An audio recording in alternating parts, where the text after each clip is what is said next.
ለብዙ ዓመታት ለአካለ መጠን ያልደረሱ ልጃገረዶችን ይጠቀምባቸው ነበር። በ2019 ተይዞ በኋላም በእስር ቤት ሞተ። የኤፕስታይን ፋይሎች ምንድን ናቸው? የኤፕስታይን ፋይሎች የፍርድ ቤት ሰነዶች ናቸው። ኢሜይሎች፣ የበረራ መዝገብ ማስታወሻዎች፣ ስሞችን እና አንዳንድ ቪዲዮዎችን ያካትታሉ። እነዚህ ፋይሎች በዩኤስ የፍትህ መምሪያ ተጠብቀው ነበር። ታዲያ እነዚህ ፋይሎች ለምን ተለቀቁ? ተጎጂዎች ወደ ፍርድ ቤት በመሄድ በኋላ ላይ አንድ ዳኛ ህዝቡ እውነቱን እንዲያውቅ አንዳንድ ፋይሎችን ለመክፈት ወሰነ። አብዛኞቹ ሰዎች የጄፍሪ ኤፕስታይን ታሪክ እንደተጠናቀቀ ያስባሉ። እስር ቤት ውስጥ ሞተ፣ ጉዳዩ ተዘግቷል። ግን ያ በእርግጥ እውነት ከሆነ ሰዎች ስለሱ ለምን እያወሩ ነው? ጥያቄዎች ለምን መልስ አላገኙም? እና የህይወት ታሪኩ አሁንም ያልተሟላ ሆኖ የሚሰማው ለምንድን ነው? ከደሴቲቱ በፊት፣ ከግል አውሮፕላኖቹ በፊት እና ዓለም ስሙን ከማወቁ በፊት ጄፍሪ ኤድዋርድ ኤፕስታይን የተወለደው ጥር 20 1953 በብሩክሊን ኒውዮርክ ነው። በኮኒ ደሴት አካባቢ በሚገኝ የሰራተኛ ክፍል ቤተሰብ ውስጥ አደገ። ስለ ልጅነቱ ምንም ነገር በዘመናዊ ታሪክ ውስጥ ካሉት እጅግ ሚስጥራዊ ሰዎች አንዱ እንደሚሆን የሚያመለክት ነገር አልነበረም። ተማሪ እያለ ኤፕስታይን ብልህ ግን አስደናቂ እንዳልሆነ ይታወቅ ነበር። ሂሳብ ይወድ ነበር። በማህበራዊ ደረጃ ጎልቶ አይታይም ነበር። በኋላ ላይ የሚያውቁት ሰዎች ጸጥተኛና ቁጥብ ሰው እንደሆነ ገልጸውታል። ሁለተኛ ደረጃ ትምህርቱን ቀደም ብሎ አጠናቆ ኮሌጅ ገብቶ ነበር፣ ነገር ግን ዲግሪውን አልጨረሰም። ሆኖም ግን በሆነ መንገድ ይህ የኮሌጅ ማቋረጥ በቅርቡ በዓለም ላይ ካሉት እጅግ ባለጸጎች እና ሀያላን ሰዎች ጋር ይገናኛል። በ1970ዎቹ አጋማሽ ላይ ኤፕስታይን በማንሃተን ውስጥ ካሉት በጣም ታዋቂ የግል ትምህርት ቤቶች በአንዱ የሂሳብ መምህር ሆነ።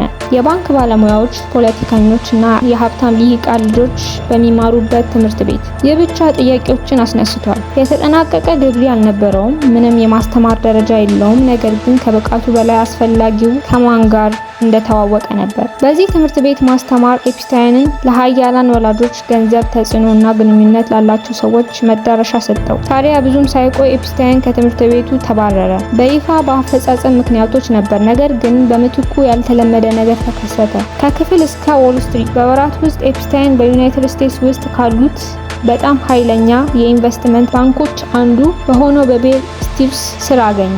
እንደገና ሁኔታው ተደግሟል። ምንም ዲግሪ የለም፣ ትንሽ መደበኛ ልምድ፣ ሆኖም ፈጣን እድገት። በጥቂት ዓመታት ውስጥ ኤፕስታይን ከረዳትነት ወደ ውስን አጋርነት ተሻገረ። እጅግ በጣም አልፎ አልፎ የሚገኝ ስኬት። ከዚያም በድንገት በድርጅቱ ውስጥ ከገንዘብ ብልሹነት ጋር በተያያዘ በተደረገ ምርመራ ከስራ ተባረረ።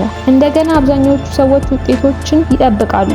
እንደገና ኤፕስታይን ሸሸ። የገንዘብ ሚስጥር ጥልቅ እየሆነ መጥቷል። በ1980ዎቹ እና በ1990ዎቹ መጀመሪያ ላይ ኤፕስታይን በተከታታይ የፋይናንስ ኢንተርቬንሽኖች ውስጥ ተሳትፏል። ይህም በኋላ ላይ እንደ ግዙፍ የማጭበርበር ስራዎች ከተጋለጡ ኩባንያዎች ጋር የተያያዙ የምክር ሚናዎችን ጨምሮ ከነዚህ ንግዶች አንዱ በአሜሪካ ታሪክ ውስጥ ካሉ ትላልቅ የፖንዚ እቅዶች አንዱ ሆኖ ወድቋል። ሌሎች ደግሞ ወደ እስር ቤት ገብተዋል። ኤፕስታይን ግን አልፈቀደም። ምርመራዎቹ ሲጠናቀቅ ቀድሞውኑ ጠፍቷል። በክስ ያልተነካ የህዝብ ፍላጎት ማደግ የሚጀምረው እዚህ ነው።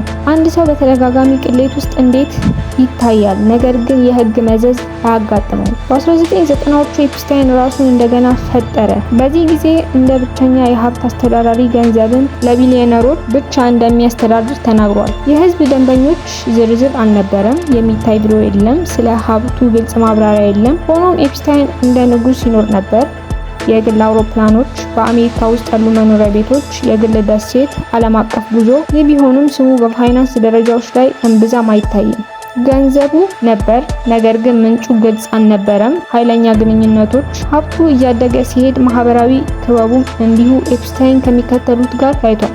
ፖለቲከኞች፣ የንጉሳዊ ቤተሰብ አባላት፣ ታዋቂ ሰዎች፣ የንግድ መሪዎች እንደ ህዝብ ሰው ሳይሆን ከትዕይንቱ በስተጀርባ በጸጥታ እንደሚቀርብ። ይህ ደግሞ ጊስላይን ማክስዌል ወደ ህይወቱ የገባበት ጊዜ ሲሆን በአሜሪካና በአውሮፓ ውስጥ ካሉ ታዋቂ ማህበራዊ አውታር መረቦች ጋር ያገናኘዋል። ኤፕስታይን እና ማክስዌል አብረው ማህበራዊ አገናኞች በመባል ይታወቃሉ። ሰዎችን ያስተዋውቃሉ፣ ስብሰባዎችን ያስተናግዳሉ እና በጸጥታ ተጽዕኖ ይገነባሉ። ጥያቄዎች ይፋዊ ሲሆኑ በ2000ዎቹ መጀመሪያ ላይ ጋዜጠኞች ከባድ ጥያቄዎችን መጠየቅ ጀመሩ። ጄፍሪ ኤፕስታይን በትክክል ማን ነበር? ገንዘብ እንዴት አገኘ? ለምን በጣም ትንሽ ሰነዶች ነበሩ? የምርመራ ሪፖርቶች የፋይናንስ ሊቅ የሆኑ ምስሉ ከማስረጃው ጋር እንደማይጣጣም ጠቁመዋል። ከዚያም የወንጀል ክሶች መጡ እና ሁሉም ነገር ተለወጠ። እስር፣ ሞት እና ዝምታ። ኤፕስታይን በ2019 ከወሲብ ዝውውር ጋር በተያያዘ በፌዴራል ክሶች ተይዟል። ጉዳዩ ወደ ፍርድ ቤት ከመሄዱ በፊት በእስር ቤት ሞተ። በይፋ ሞቱ ራስን ማጥፋት እንደሆነ ተፈርዶበታል። በሞቱ ብዙዎች ሙሉን ታሪክ በመጨረሻ እንደሚወጣ ጠብቀው ነበር። ስሞች፣ መዝገቦች፣ ቪዲዮዎች፣ ሙሉ ማስረጃ። በምትኩ አብዛኛው ቁሳቁስ ታሽጎ ተሰርዟል ወይም በይፋ አልተለቀቀም። ያ ዝምታ አለመተማመን ፈጥሯል። ምክንያቱም ግልጽነት ሲጠፋ ግምቶች እየጨመሩ ይሄዳሉ። ታሪኩ ለምን አላበቃም? የኤፕስታይን ታሪክ አሁንም የሚኖረው በወንጀለኞቹ ምክንያት ብቻ አይደለም፣ መልስ ያልተሰጣቸው ጥያቄዎች በመኖራቸው ነው። ይህን ያህል ኃይል እንዴት አገኘ? ገንዘቡ በእርግጥ ከየት መጣ?